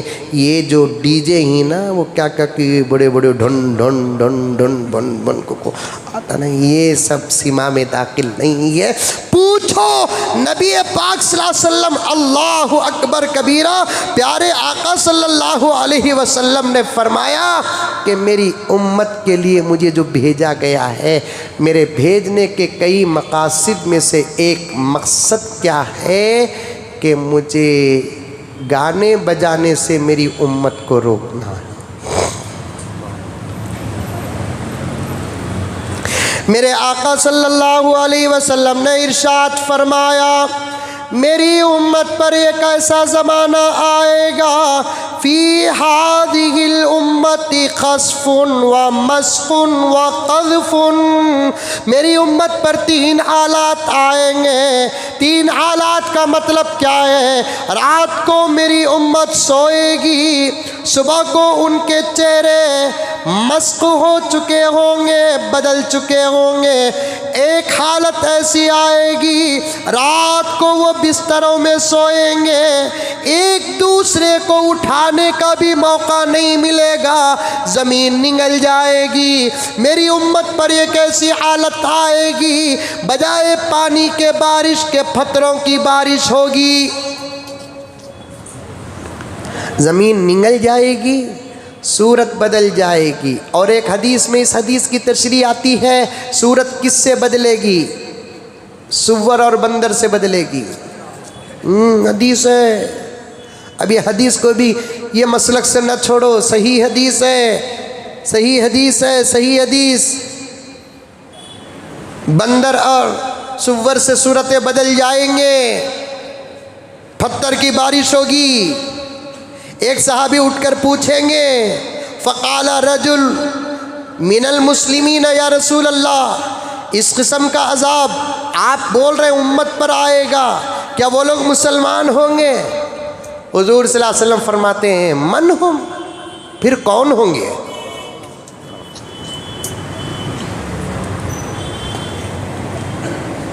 من ہم، پھر کون ہوں گے؟ اس کا مطلب یہ ہے زمین نگلے گی تو کلمہ پڑھنے والوں کو نگلے گی، جس کو مسلمان کہا جاتا ہے۔ سورت بندر اور سور کی بدل جائیں گی، مسلمانوں کی ہوں گی۔ پتھر کی بارش ہوگی تو مسلمانوں پر ہوگی۔ کیوں؟ کب؟ صحابی نے پوچھا کیوں اور کب یا رسول اللہ؟ وَمَتَى ذَلِكَ، کب ہوگا یا رسول اللہ اور کیوں ہوگا؟ آقا فرماتے ہیں قیامت کے قریب ہوگا، اس لیے ہوگا کہ جب میری امت گانے بجانے کو حلال سمجھے گی یہ عذاب آ جائے گا۔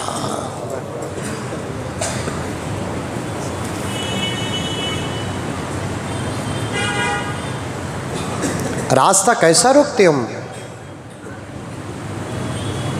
کسی کو تکلیف مت دو، اپنی طرف سے بھی تکلیف مت دو، نبی کے نام پر بھی کسی کو تکلیف مت دو۔ ہو سکتا ہے کہ اس راستے سے کوئی کسی مریض کی عیادت کرنے جا رہا ہوگا،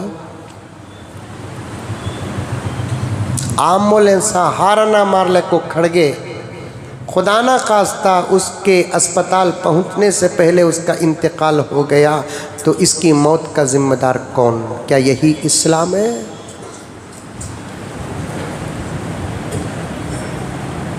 ایک بزرگ گزرے ہیں احمد کبیر رفاعی،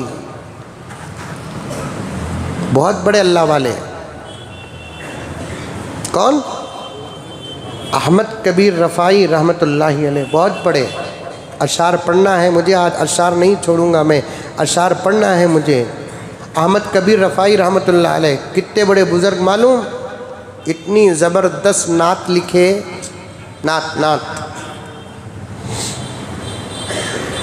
خالی وہ پڑھنے کے لیے حج کرے، مدینے میں حاضری دیے۔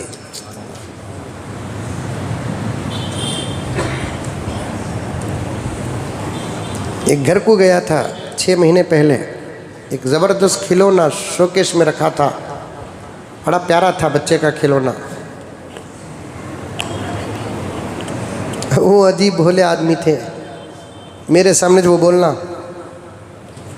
میں کھلونے کی جب تعریف کیا تو انہوں بولے کہ حضرت یہ میں ہے نا جدہ میں لیا سو حضرت، خیر لیے، خالی یہ کھلونے کے واسطے میں ایک مرتبہ عمرہ کرے حضرت کیا ہے۔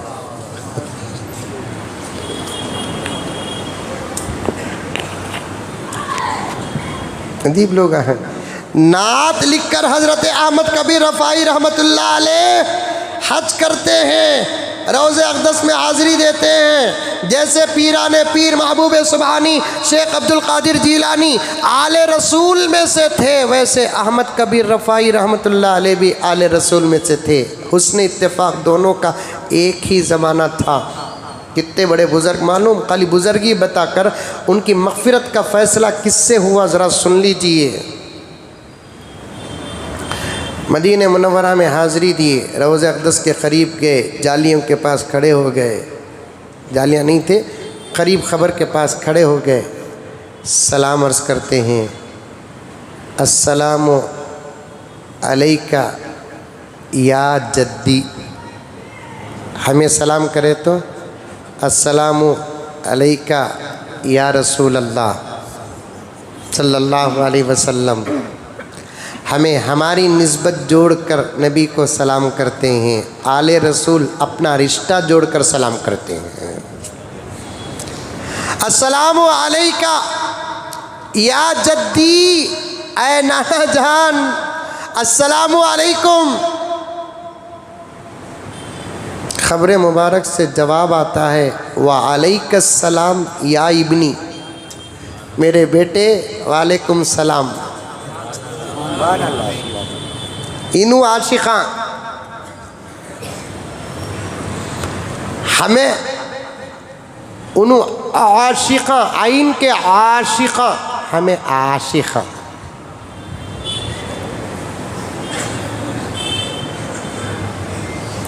ہمیں نبی کو سلام کر کے جواب آنا تو دور کی بات، بابا کو سلام کرا تو بول رہے کتاؤں نے بابا، ہمارے سلام کا جواب بابا نہیں دیتا اپنا. جورو کو سلام کرا تو ابھی سے مٹار رہی سو. جورو سلام کری تو کیا کی آنے والی ہے رسید، یہ لاؤ وہ لاؤ، اس کا سے سلام کری سو. ہمیں ہمارے گھر والوں کو بھی دوستوں کو سلام کرے تو جواب نہیں آتا. ان عاشقوں کے عشق کا عالم کیا ہوگا. روضہ اقدس پہ سلام کرتے ہیں تو قبر مبارک سے جواب آتا ہے. السلام علیکم یا جدی، نانا جان السلام علیکم. نواسہ حاضر خدمت ہے. وعلیکم السلام یا ابنی.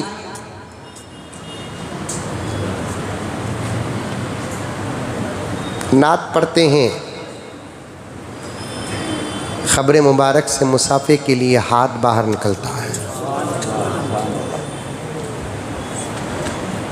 لکھا ہے کہ جس وقت حضرت احمد کبیر رفاعی رحمت اللہ علیہ روضہ اقدس پہ سلام عرض کرنے کے لیے حاضر ہوئے، اس وقت مسجد نبوی میں 90,000 کا مجمع تھا جو اپنی عبادت میں مصروف تھا.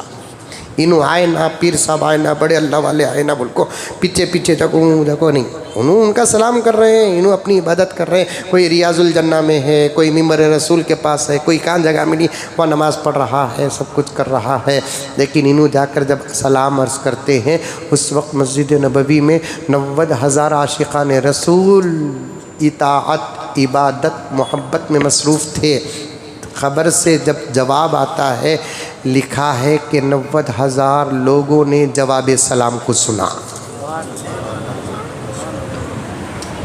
سنا ہی نہیں، حد تو یہ ہے پیارے، جب مصافحے کے لیے روضہ اقدس سے، قبر مبارک سے آپ کا دست مبارک باہر نکلا تو آپ کے ہاتھ کی زیارت 90,000 لوگوں نے کی.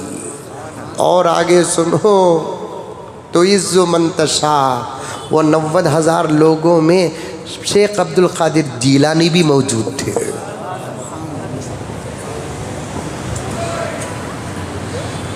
پیر نے حضرت احمد کبیر رفاعی سے کہا، حضرت آپ کا صدقہ ہے، ہم نے دست رسول کی زیارت کر لی. اتنے بڑے ولی جن کو نبی کا جواب آیا، دست مبارک کو بوسہ دینے کا شرف ملا، ان کی نجات کے لیے یہ چمل کافی نہیں. ارے منڈی تو بھی ہلاؤ رے بابا، سمجھ میں آ رہی ہے بات؟ رات کی بریانی ابھی باقی ہے کہ نہیں ختم ہوگی کی ہے؟ اس کے سے صورت سے ہنسو، رات کچھ کھائے نہیں، اب تو بھی کھائیں گے کہ تو حضرت بٹھا لیے نہ بول کر. اتنے بڑے احمد کبیر بولا تو 3-4 جمعے ہوں گے. حضرت کی سیرت اتنی بڑی ہے. اب ان کی مغفرت یقینی تو انشاءاللہ تھی، لیکن کیا صدقے میں خالی حضور کا جواب آیا، یہ مغفرت کے لیے کافی. حضور کے ہاتھ کو بوسہ دیے، یہ کافی.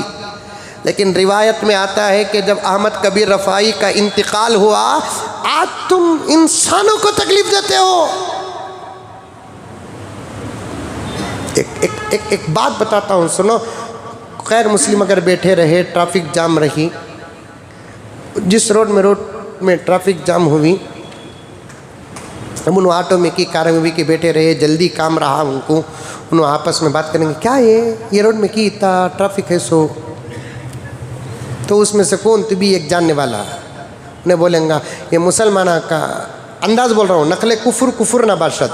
توجہ چاہتا ہوں حاجی صاحب، کیونکہ کفر کا جملہ اگر سمجھانے کے لیے پیش کرتے ہیں تو وہ کفر نہیں ہوتا. اب اس میں بیٹھنے والا ایک آدمی کیا بولیں گا، وہ مسلمانہ کا وہ کون کی نبی کہتے با انہیں پیدا ہوا سو تھا، انہوں کیسے تھے گا تو انہوں کیسے تھے رہیں گے، یہ بولیں گا نہیں بولیں گا. ارے بچے شرارت کرتی میں، نوجوان شرارت کرتا تو زمانہ تبصرہ کرتا، انہیں تو ایسا کہ تو اس کا بابا کیسا رہیں گا. میرا نبی تو وہ ہے کہ اگر چمٹی کے اوپر سے بھی گزر جاتے، رب کعبہ کی قسم چمٹی نہیں مرتی تھی۔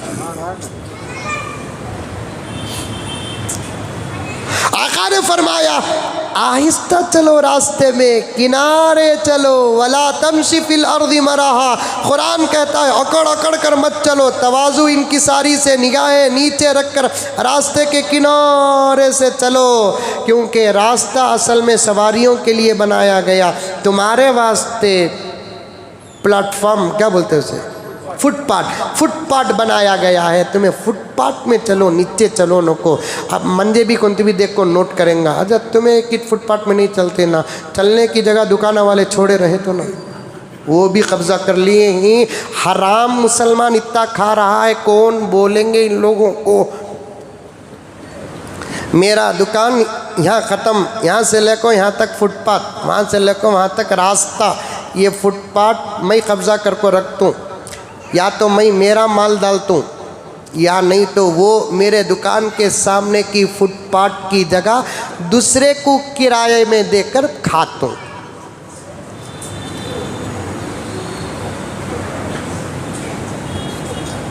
دنیا میں کوئی مذہب نہیں جو اتنا حلال حرام کا مسئلہ بیان کرتا ہو، آج اسی مذہب کے انڈر میں رہ کر ہمارے نزدیک حلال حرام کی ذرہ بھی تمیز نہیں۔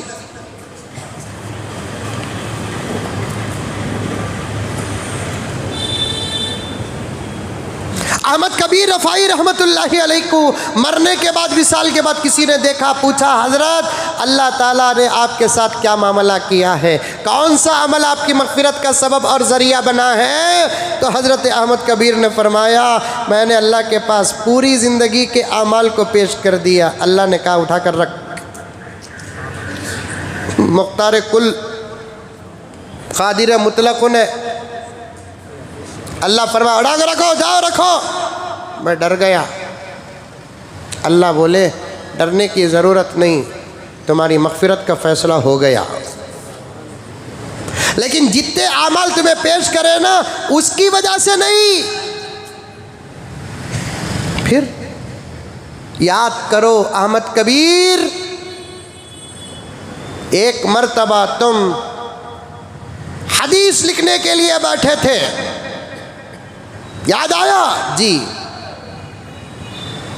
اور تمہارا ابا چوغا بیٹھتے ہیں تو نیچے، اب میں پہنیا ہوں نہیں، یہ ذرا ڈھیلا ڈھالا نہیں، بیٹھے تو ذرا پھیل جاتا، تو پھیل گیا تھا آپ کا چوغا ابا، اس میں ایک بلی آ کو بیٹھ گئی۔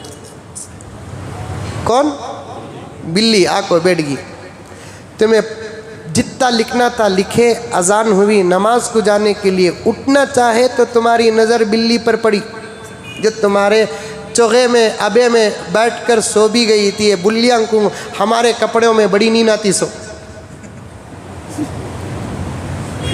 یہ بلیاں کو ہمارے کپڑوں میں بڑی نیند آتی سو، نہیں کیا بلیاں گھر میں؟ میں نے پوچھا ہے گھگو حضرت بلی پالنا جائز کیا؟ بول کر میں پہلے بولیا تیرے بچوں کو پہلے صحیح پال، بچوں کو صحیح پال رہی تھی، بلیاں کو، مچھیاں کو، طوطے کو، وہ کیا کہ لو برڈس کہتے ہیں، لو برڈس ہے سو لو گھر کے اندر سنبھال۔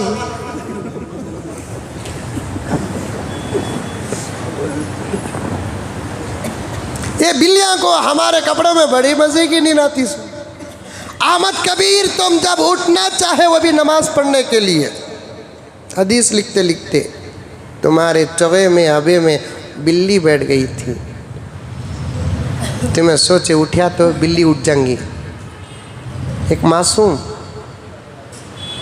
مخلوق، اسے تکلیف دینا اچھا نہیں، اس کی نیند کو خلل میں ڈالنا اٹھانا اچھا نہیں۔ قینچی وہاں تھی، تمہیں تمہارے کپڑے کو بلی کہاں تک سوئی کی، اتنا دور تک بغیر کسی تمیز کے جیسا ملے ویسا کاٹ کو، اسی پھٹے ہوئے کٹے ہوئے چوغے سے تمہیں جا کو نماز پڑھ کو آئے دیکھے بلی اٹھ کو چلے گی، پھر وہ ابا کا چوغا کا کپڑا تمہیں سیلے کو رہے۔ خالی وہ بلی پر رحم کرنا ہمیں اتنا پسند آیا، اسی وقت ہم نے ہماری رحم کو مغفرت کا فیصلہ بنا کر عطا کر دیا۔ ایک بلی کو تکلیف نہیں دیے،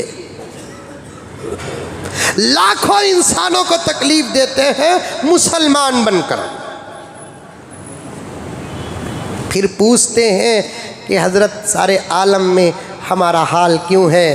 علامہ اقبال فرماتے ہیں شور ہے ہو گئے دنیا سے مسلمان نابود،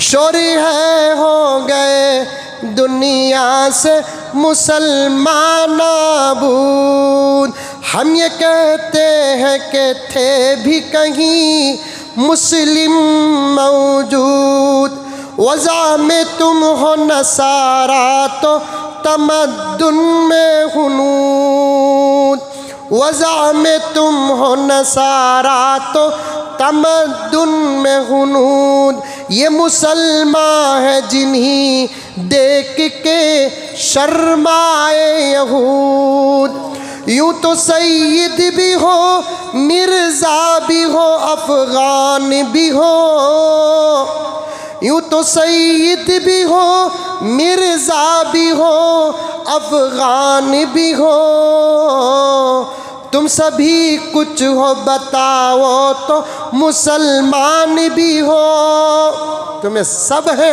مسلمان ہی کیا پہلے یہ معلوم کرو، اگر تمہیں سچے مسلمان پکے مسلمان ہیں تو ہماری مدد آسمان سے اترے گی، اگر تمہیں سچے پکے مسلمان نہیں ہیں تمہیں سمجھ کر رہنا تمہیں مسلمان بول کر مدد کے فیصلے آسمانوں میں نہیں۔ اللہ ہم کو سمجھنے کی توفیق عطا فرمائے۔ کوشش کرو کہ آئندہ کبھی اس قسم کی حرکتیں نہ ہوں، ایسے حالات نہ ہوں، جلوس نکالنا ہے راستے کے ایک کنارے سے جاؤ، ٹریفک پر کوئی خلل نہ ہو، آنے جانے والوں کو تکلیف نہ ہو، گانے بجانے نہ ہوں، لمبے لمبے ڈی جے اس کا انتظام نہ ہو، ادب اور اخلاق کے ساتھ نبی پاک صلی اللہ علیہ وسلم کی خوبصورت باتیں کنڑ اور انگریزی میں، تیلگو اور انگریزی میں، تمل اور انگریزی میں، کسی اور میں لکھ کر باؤٹے جھنڈے بنا کر یہ زمانے کو بتاتے جاؤ کہ جس نبی کے شان میں تم گستاخی کرتے ہو اس نبی کا کتنا بہترین پیغام ہے، یہ ذرا پڑھتے تو جاؤ، تو انشاءاللہ تعالی یہ بھی دعوت ہے، یہ بھی تبلیغ ہے۔ اللہ ہم تمام کو سمجھ کر عمل کرنے کی توفیق عطا فرمائے۔ آخر میں ہمارے مسجد کے چندے کے متعلق گزارش ہے کہ زیادہ سے زیادہ دیتے ہوئے جائے، کوئی خالی ہاتھ نہ جائیں۔ اللہ آپ کے دینے دلانے کو قبول فرمائے۔ السلام علیکم۔